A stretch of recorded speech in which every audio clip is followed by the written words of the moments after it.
Hello there, this is Matt with Ultraviolet Networks. Today we're going to be taking a look at the FortiManager SD-WAN Orchestrator.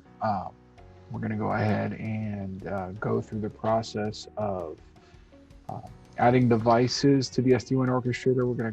And getting this topology that you see in front of you up and running.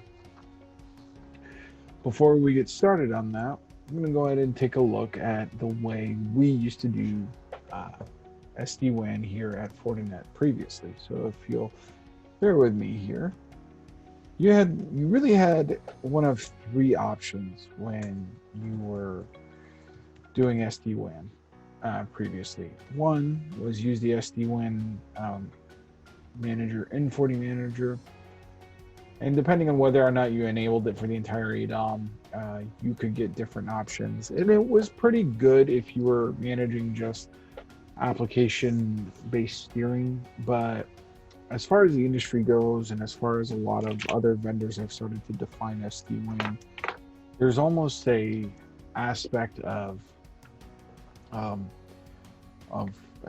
VPN overlay that's become expected. So this wasn't a very good mix for that between SD-WAN as well as the VPN manager. The two didn't really mix a lot, so that wasn't really optimal. Another option that was available to us was to go ahead and do it from the FortiGates directly. So you created your SD-WAN interface, you added your interface members, and then you would go ahead and build out your SLAs if you didn't have some built out already, and then your rules to steer your applications that way. And in this approach, you could take VPN tunnels, whether they were AD-VPN or static site-to-site IPsec VPNs, and you could go ahead and implement them in your SD-WAN deployment. A third way to do that was the overlay controller VPN, and this relied on you having a FortiCloud registration as well as a license, as well as access to FortiCloud. It's my understanding that the SD-WAN Orchestrator is an additional license on top of it's per FortiGate. It's also included in the 360 bundle. So if you are already using certain aspects of, if you're already looking to get some value add out of that, that might be a really, really good way for you to go. At any rate, enough talking about the way we used to do things, and let's take a look at the way we can do things now. So I'll go back to my device manager and devices and groups, and as you'll see here, I have 4 FortiGates that have been added, and they correspond to these 4 FortiGates. You have your Orlando headquarters, our offsite colo here, the Tampa FortiGate, and the Melbourne FortiGate. And each of these has a representative client there. I added a switch here in Orlando in the event that I wanted to add more stuff without having to rewire everything. But I feel this is a fairly good layout. It's obviously not representative of the whole internet. However, it's good enough to test what we want. Okay, so now that we've gotten a good look at our topology, I do want to point out that only port 1 links are currently configured, just enough to get out to FortiManager. My FortiManager sits on my actual lab network.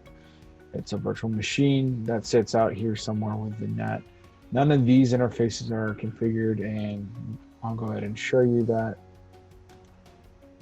Go to network interfaces, network interfaces, network interfaces, and I'll go back here. As you can see, only the port 1 connection is configured.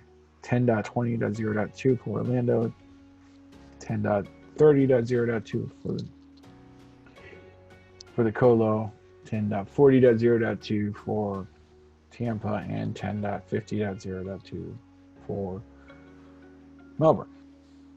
Now, the goal of this demonstration here is to take these 4 FortiGates and put them not only in an SD-WAN topology, but also implement AD-VPN with iBGP while we're at it. So we should, by the time this is all said and done, I should be able to have both of these links in an SD-WAN bundle, as well as being able to ping from site to site without any issues. With that being said, let's go ahead and take a look at the SD-WAN Orchestrator. So when you first come in here, you're going to see the monitor up here, and you're not going to see very much, obviously. And the reason for this is because of the fact that I don't have any devices added yet. And the rest of these dashboards are going to be much of the same.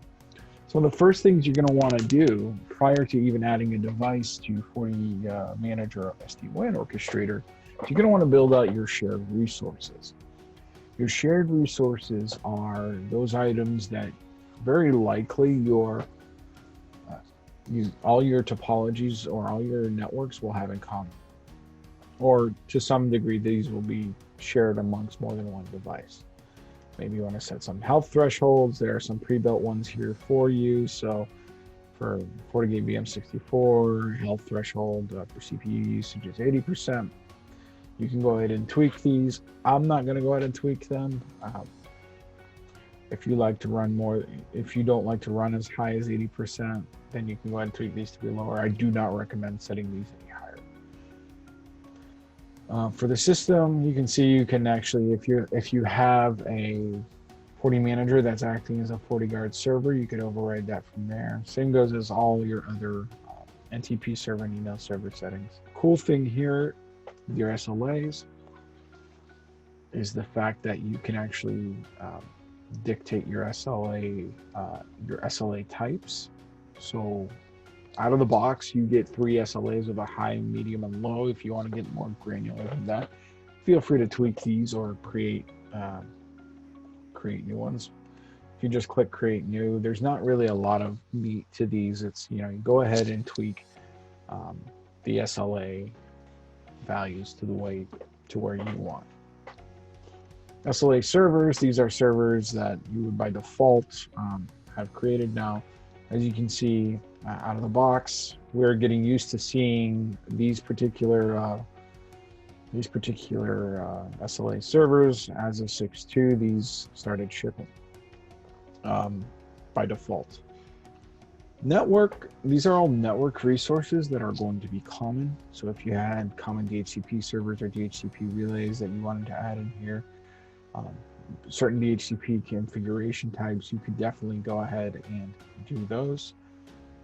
DHCP relay, this is just essentially creating an IP helper, as some other vendors would call it. Centralized DNS servers, as you can see, I added mine. My root FortiGate also acts as a DNS forwarder, and I've actually got per domain rules in there. So I want these guys looking at the FortiGate for that. Intranet IP pool. This is really, really cool in my opinion. It gives you some IPAM functionality. You could create one huge /8 and just say, okay, carve out of this for my internal network. I like to use the second octet as a site identifier. So I'll create 1/16 per site. So I've got 4 of these here. Obviously, you don't have to do it this way. This is just the way I prefer to do things. Therefore, this is the way I created that. Last but not least is an SNMP host. If you had an SNMP server that you want all these devices to actually report up to, send traps to, etc., you could go ahead and create that here. For the purposes of this demonstration, I'm not going to do that. And then once your intranet addresses are created, the actual address pools are created, as you provision devices, these will go ahead and show up here. All right, so now that we've created all of our shared resources, it's time to create profiles. Before we can even add a device, it's time to create profiles. So I'm going to create ultraviolet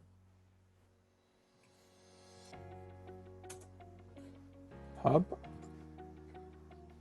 Yes, he's a hub. I'm going to have him do dial-up mode with the edges, and the reason for that is I want AD-VPN, plus I don't want to deploy a full mesh site-to-site because that's just god-awful ugly.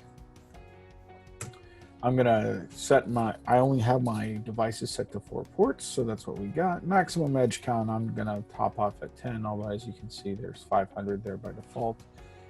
And we're gonna go ahead and accept that autofill and click OK. As you can see here, there are some system settings you can go ahead and override or unify here. I'm not gonna change any of these. The two most important tabs I would say are going to be your network and business tabs. With the network tab, one of the most important settings I'm going to look at here is going to be the interface settings. I'm going to go ahead and change this from DHCP to static. And the reason for that is so in playing around with this, trying to figure this out, I found that it will push under config system interface set mode DHCP, and it basically chopped my arm off. So after a couple of instances of trying to figure out what it's doing, I realized that I was letting it set the mode to DHCP. And the ISP link is going to be ISP-A wired. As you can see, the default links are these. I'm going to go ahead and go with the ones I created. You can set your estimated upstream and downstream. Now, for me, this is a lab environment, so I'm not going to mess around with those. And mind you, this applies to any hubs you give the ultraviolet hub profile to. So I want to go here as well, change him to ISP-B. AD-VPN is going to be inside region as well. And change his mode to static, and I'm going to get rid of that HTTP. So we should be good as far as that goes. Going down, I could, if you just had one big blob of a IP pool, you could go ahead and push this out here. Now for me, I'm not going to do this. We can actually do this later on. As we configure add the devices. You could go ahead and change certain other settings here if you wanted to apply. Actually, I do want to apply the DNS server. BGP if you wanted to override your local AS or router ID, create additional networks. I have nothing, I'm not going to do that right now. If you wanted to create some DMZ interfaces, you would also do that here. Onto the business tab.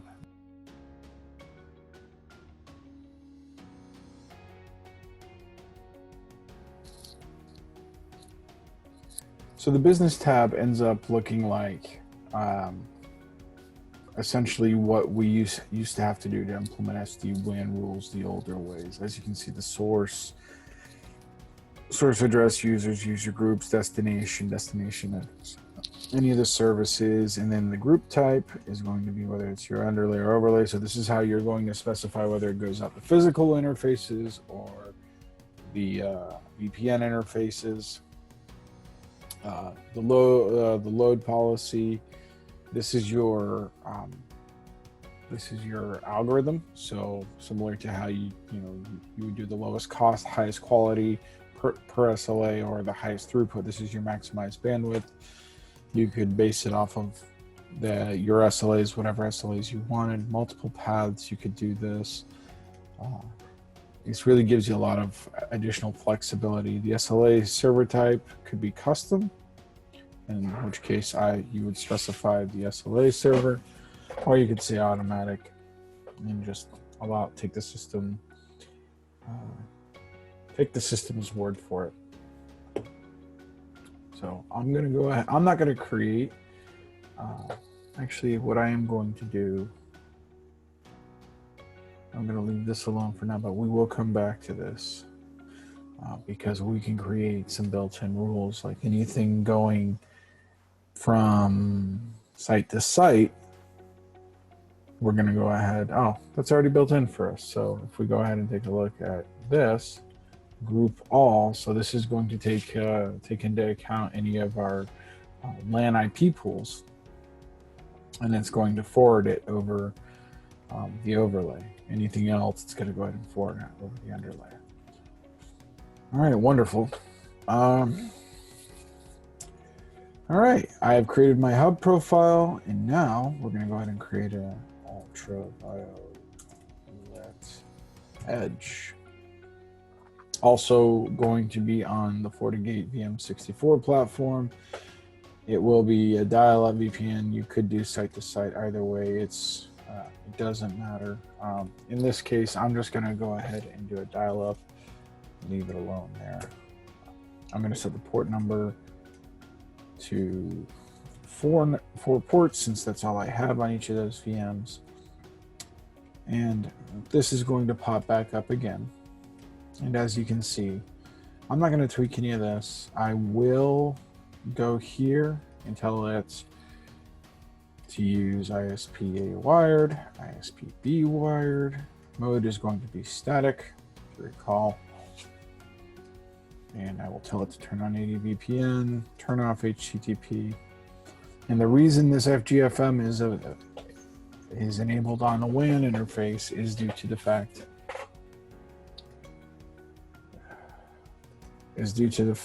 that, oh, sorry, I screwed up there a little bit.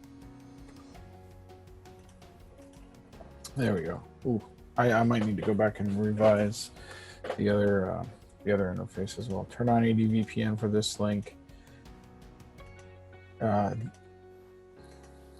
the reason why FGFM is enabled is because my FortiAnalyzer sits, quote unquote, on the WAN side of all of these 40 gates.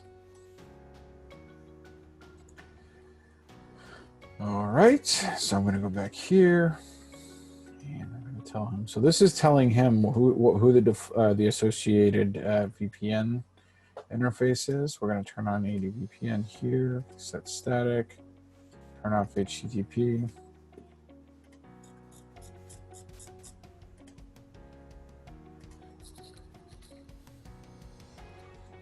All right, we're going to go and leave that there. Now again, because this is a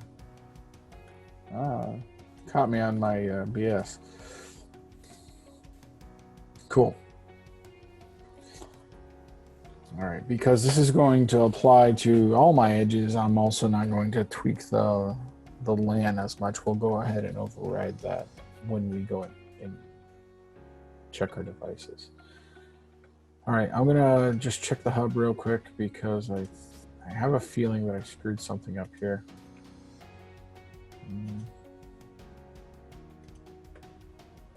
Oh, no, I did not screw anything up because it clearly did not have two of those. Okay, cool. With that being said, I need to go back to this profile, to the spoke config, and tell them that this is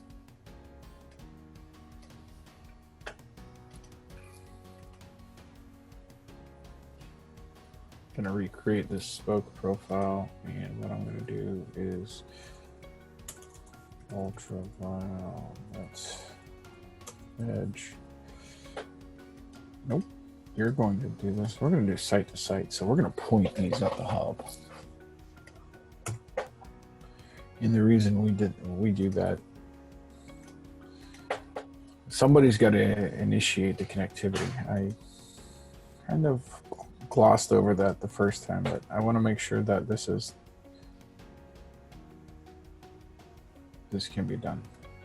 Nope. Looks like the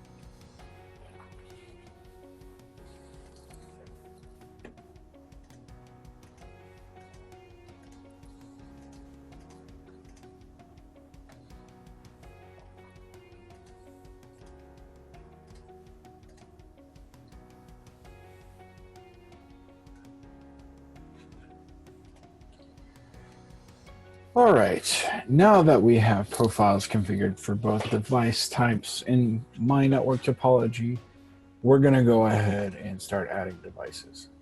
Now, again, I'll go back to Device Manager, and we can see that if I go take a look here, and I go to System Interface, building interface I have configured as port 1, I go to Router, BGP, there is no BGP configured. The same applies to all the other devices. So I just want to be double sure that, there's no pre-config going on here. This is all going to happen within the scope of this video. Another thing that we will take a note of is if I log into this Linux box, you can see that network activation failed, it's disconnected, it's not happy. So we're going to fix all this by, number one, I'm going to create a region, and we're going to call it ultraviolet southeast. And I don't have any devices right now to add, so we're just going to go ahead and create the region. And then we're going to start adding devices. So we're going to start with Orlando. He gets the edge. Our colo is going to be our hub. Now I'm going to set the first online action to be retrieve config. I do not want it to try to sync the config yet because I have changes that I need to make.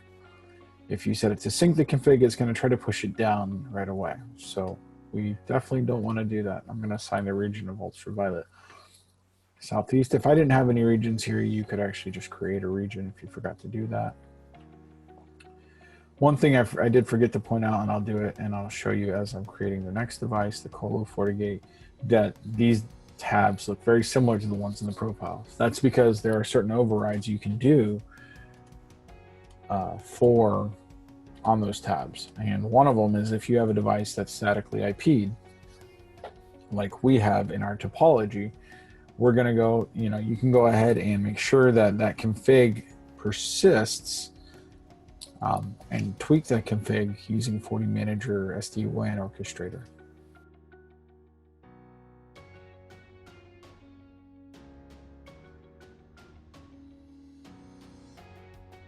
Perfect. So as you can see, he's retrieving the config from these, and you can see the from IP.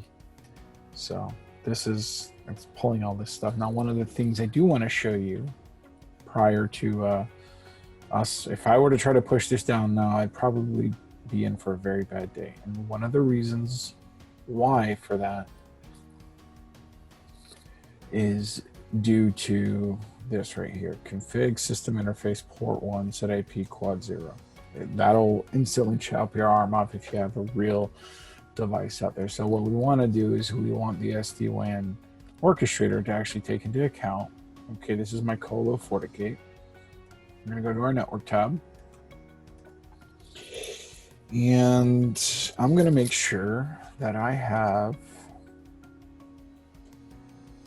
my IP address here. So this guy's going to be 10.30.10.30.0.1, and he's static, and then the AD-VPN is going to be on the inside region. He's going to be enabled. Wonderful. Same goes for my secondary link, 172.21.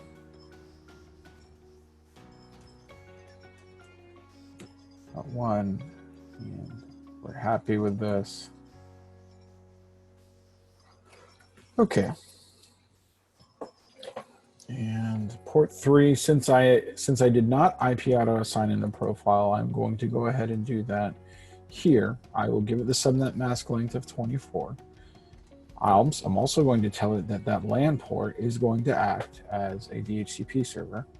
I'm going to give it the default DHCP server type.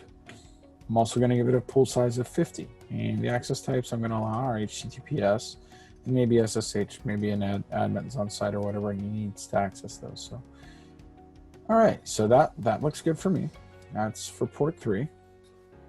And this is the colon. As you can see, he took out of 10.130, he took he carved out 10.130.0.0/24. I could override certain other things that are unique to only this device, but I'm not going to go ahead and do that here. Perfect. So we got the colo.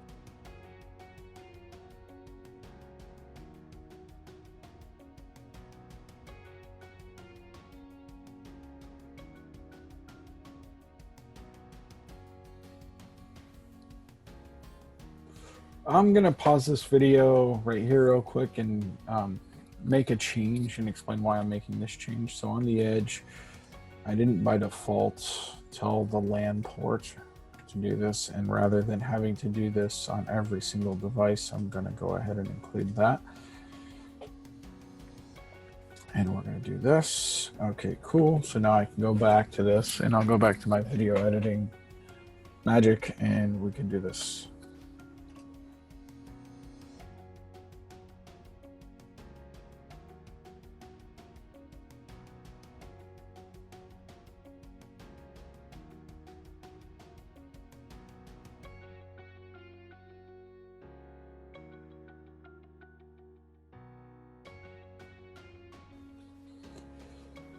Well, all right. So now we have 4 FortiGates ready to be deployed. Now, I do want to point out something. If you go to examine your config to make sure you're not chopping your arms off, which I do suggest you do. If you go take a look at number 1, I'll show you that these, if you take a look at this is your loopback. It'll go ahead and pull from your loopback pool. But what's cool is it actually creates your layer 3 interfaces as well. And then for your VPNs, this is port 2E is the layer 3 VPN interface that is associated with port 2. So then port 3, this is from the IP pool. It's gone ahead and configured that. Here's the cool thing. So it already knows that port 1 is set to 10.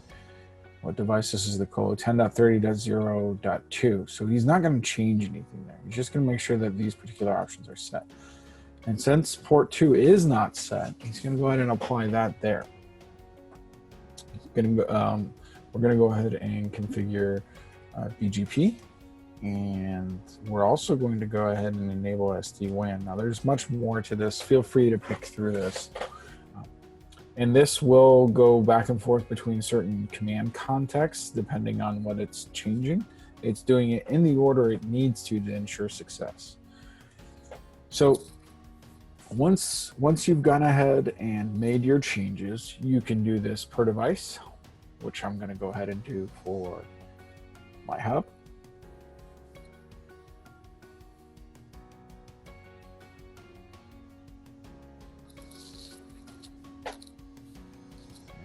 He's synchronizing. He's at 85%.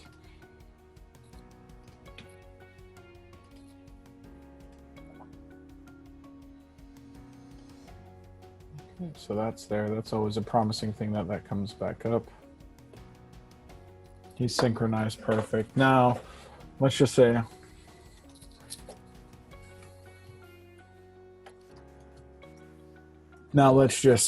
I'm not that patient. I've done this a few times. I'm going to go ahead and push this everywhere. So we go ahead and wait, and we could always just monitor if we wanted to. And I'm going to go ahead and get logged back into our Linux hosts while we do this, so we can actually keep an eye on the network.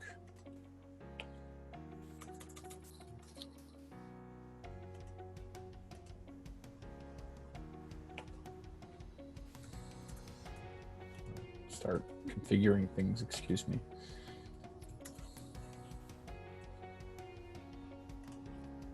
Cancel. So look at that, connected. So if I click on this, you can see I have an IP address from that IP pool.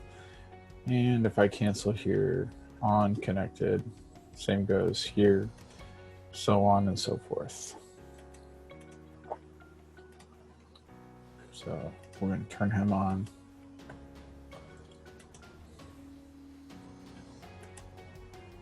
He's connected. He's connected. So we are good. If I open up a terminal real quick, now keep in mind I don't have policies yet, so if I go ping 8.8.8.8, that's going to fail, but I do know if I go ping 10.1, which guy is this? Headquarters 120.0.1, I know that's going to work. Okay, now we have successfully built out our SD-WAN topology, and let's do some verification before we call this a win. I personally like to see these things done, and broken down to see what was added. And then we'll move on to the last section to make this work. I'm going to go read-only so we can only look at the read-only stuff. I'm still waiting for that to come through. So let's look at Orlando headquarters and see what was added. Port 3 was configured. We have a DHCP client there. If we take a look at our SD-WAN interface, look at that. That was created and the VPN tunnels were brought up. Now, we do not have any firewall policy. Only the implicit deny. So I'm going to go into login read only here as well. Before that expires, and then I have to log back in.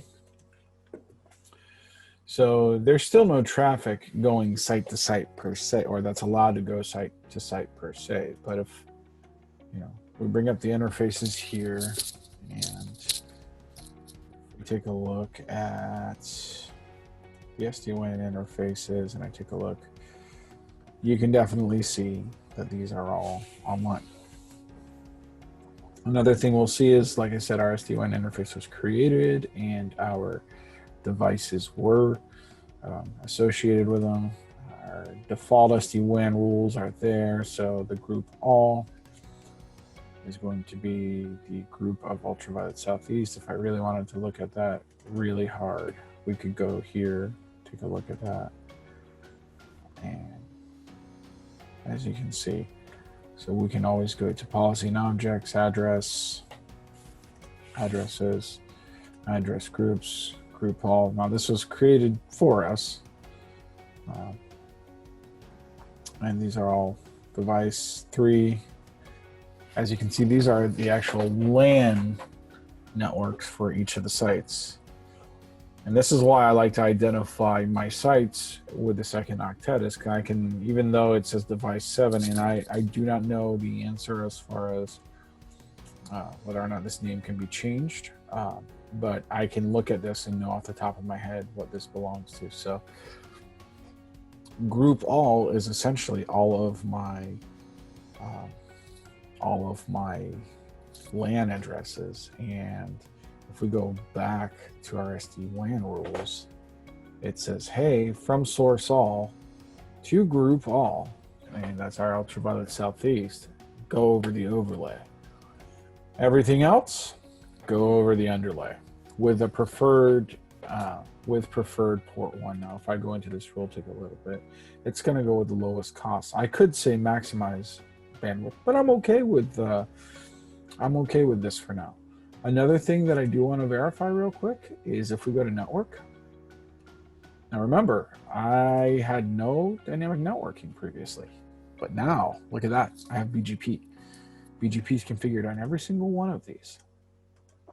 So if I go back to the network, and I did not configure any BGP. Now I'm fairly comfortable with BGP. Of course, there is always someone better out there, but this went ahead and configured all the routes for you for each of these sites. So this will actually point you, as you can see, you can actually you have 2 routes for this overlay address, 2 routes for this actually LAN address, excuse me.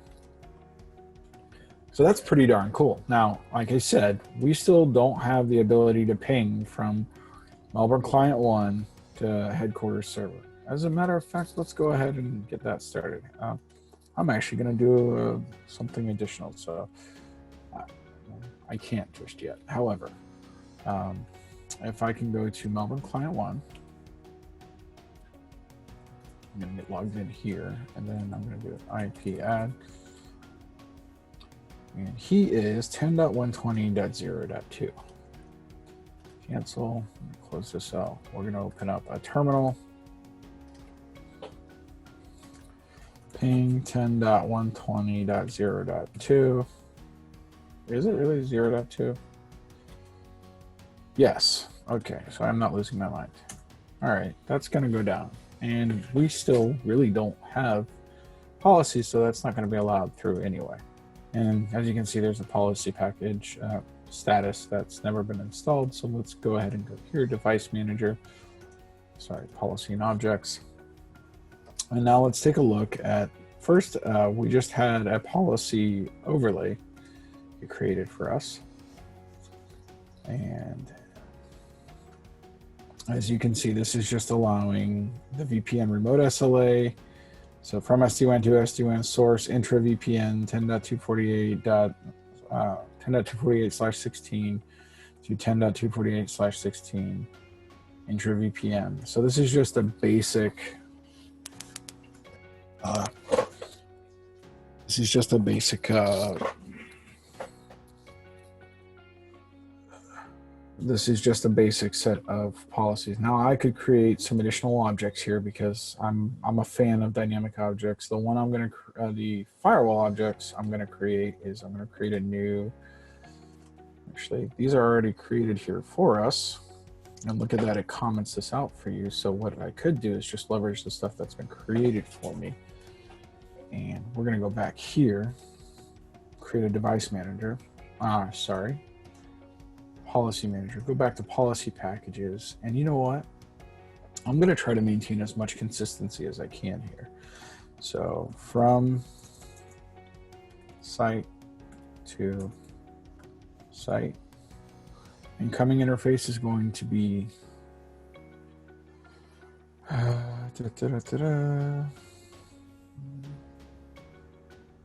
let's take a look at this UV edge LAN. So let's go ahead and edit this guy. Can he be renamed? UVSC LANs. And the default mapping is going to be port 3, and I'm okay with that. So incoming interface is going to be this guy. The outgoing interface is definitely going to be SD-WAN.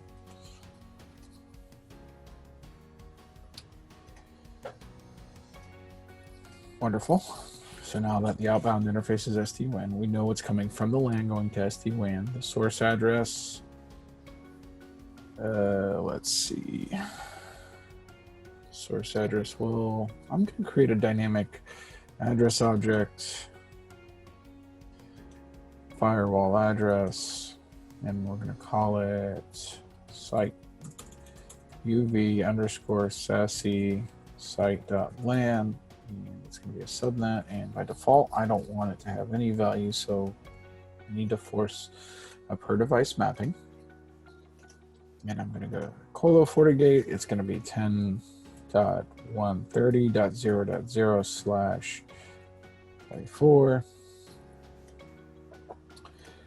and we're going to go ahead and 10.150.0.0/24. 10.1, I need a device. 10.120.0.0/24.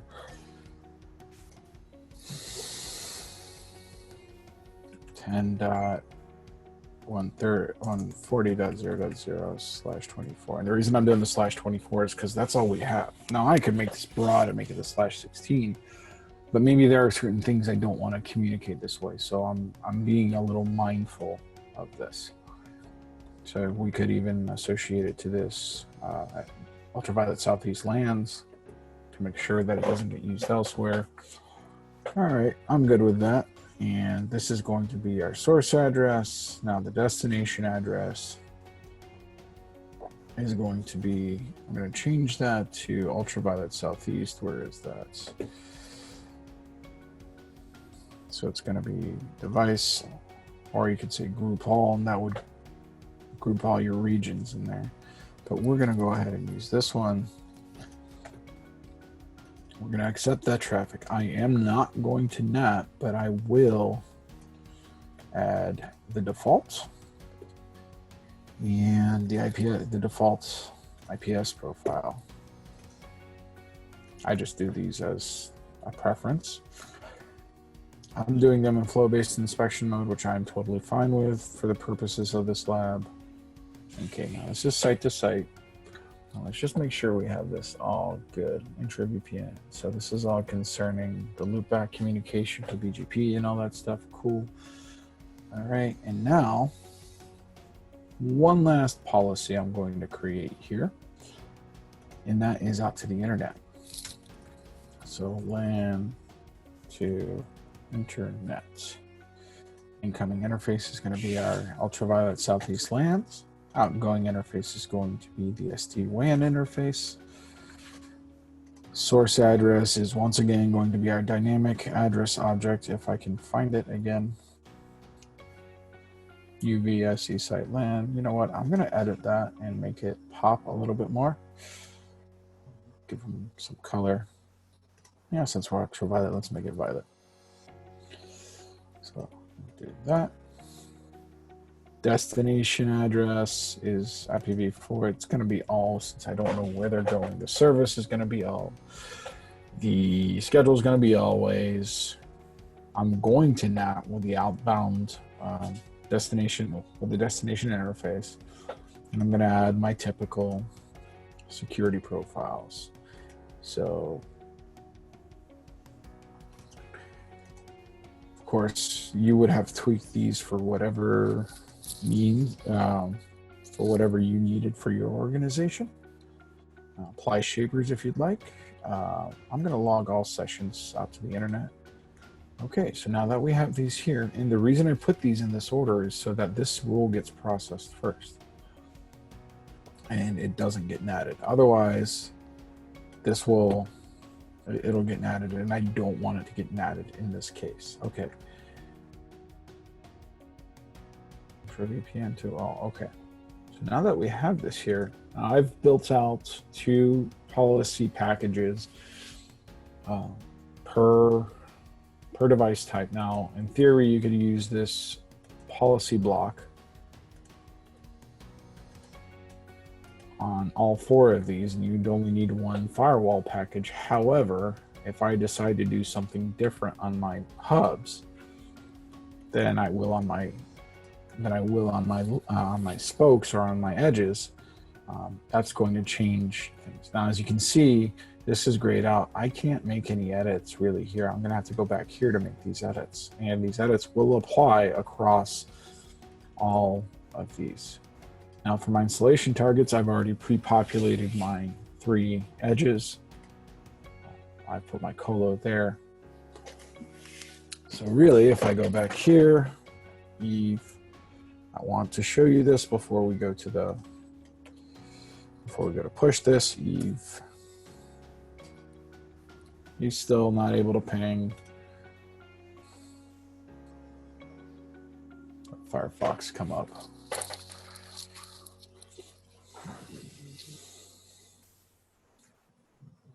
Go to Wikipedia. We're really not going to have a very good time right now because, again, these have not been pushed. So I can go ahead and click install wizard. At this point, we are going to go ahead and push the UV SD-WAN hub. And as you can see, that only goes to the colo.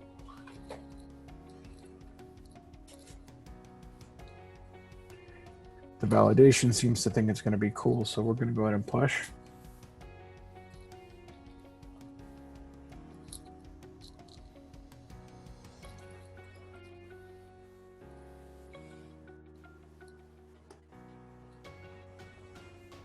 Okay, everything is good, but that doesn't mean anything because I still have to push it out to my edges.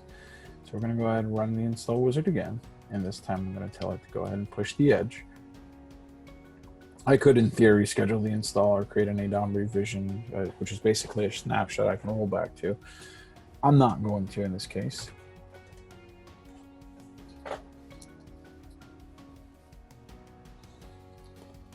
All right, it seems to be happy with the validation. We're going to go ahead and push. Let's go back to this chemo here.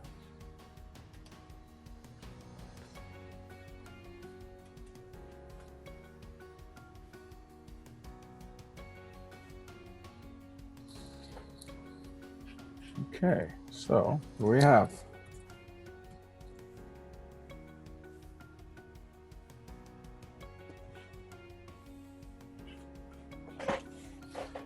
Well, all right then.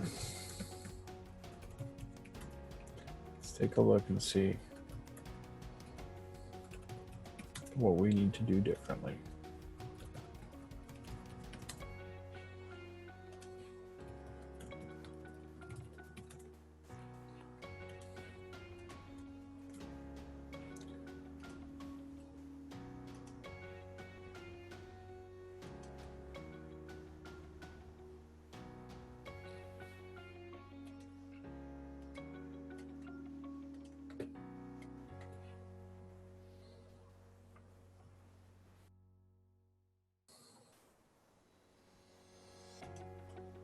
Port 3 to SD-WAN. Okay. Yeah, I made a bonehead mistake. I need to clone these in reverse as well.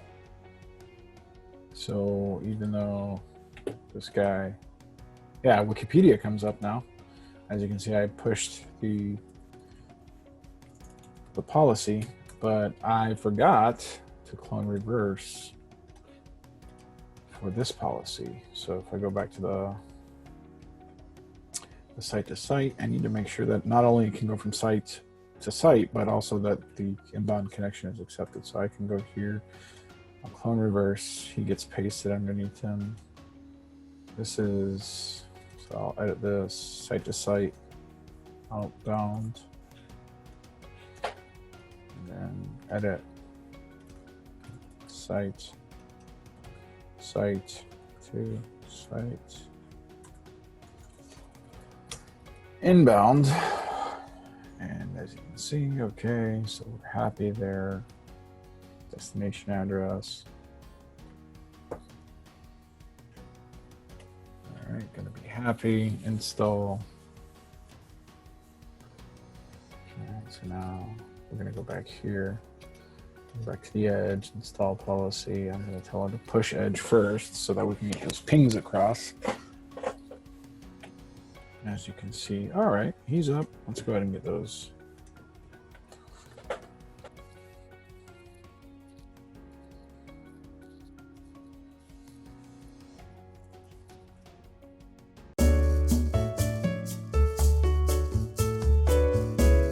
We take a look here and I go ahead and ping.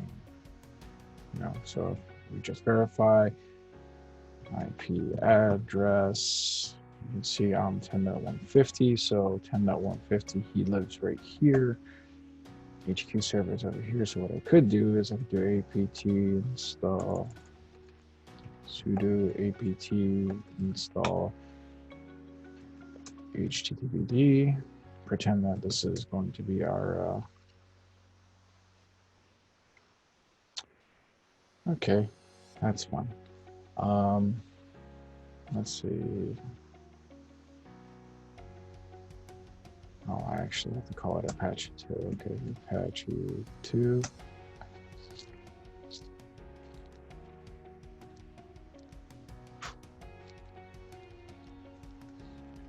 Install this, and basically what this is going to do is it's going to give me a web server. It's going to give me, and we're going to act like this is our super important company internet.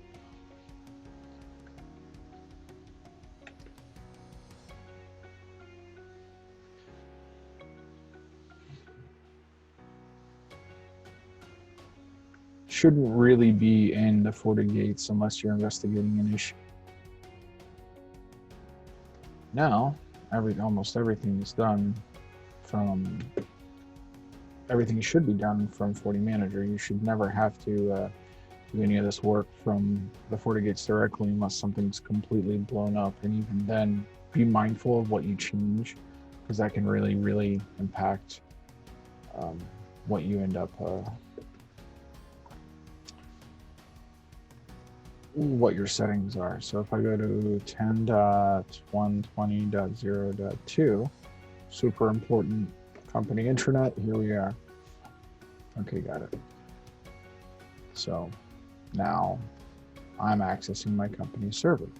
Another thing, and mind you, this is over a shortcut tunnel. So if we actually go to the FortiGate and I go here,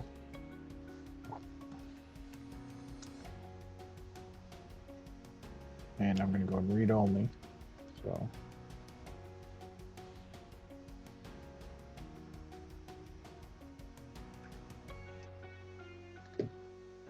check my VPN. So if I go to my dashboard and network, now I'm going to go ahead and, oh, we got some IPsec tunnels there. Never mind.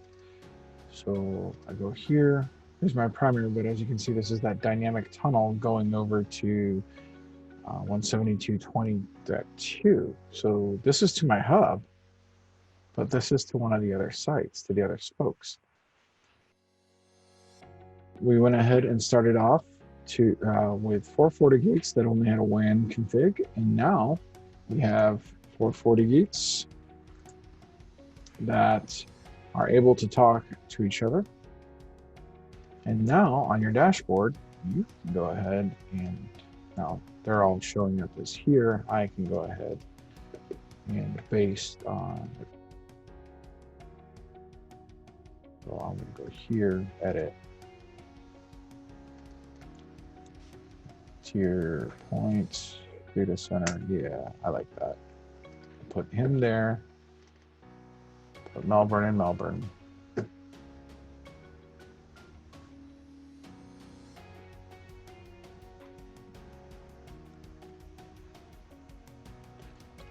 Perfect.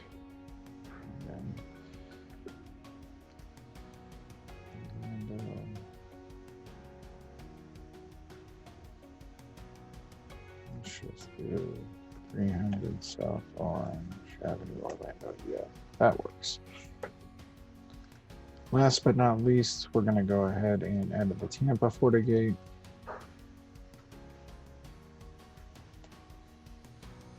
Close enough.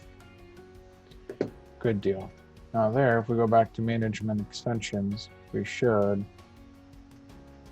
see something more meaningful, unless this is going just based off of public IP, which all of which would showing up from here.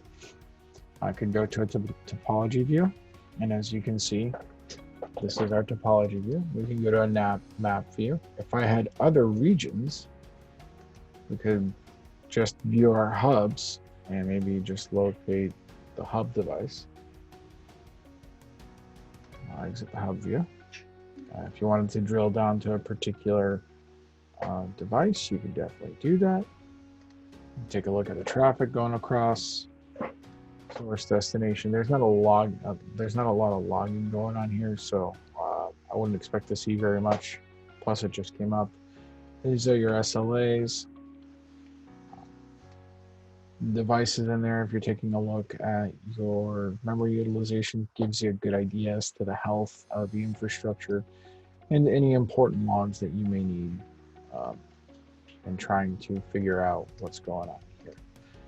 So to recap it, first step is to make sure you get your FortiGates deployed and talking to FortiManager. And then you can come over here to Management Extensions, SD-WAN Orchestrator, and configure your shared resources, configure your profile, add your devices, make the tweaks, the per device tweaks that you need to make. And then from there, you can go ahead and push. Thank you very much for watching. I hope this was informative and helpful.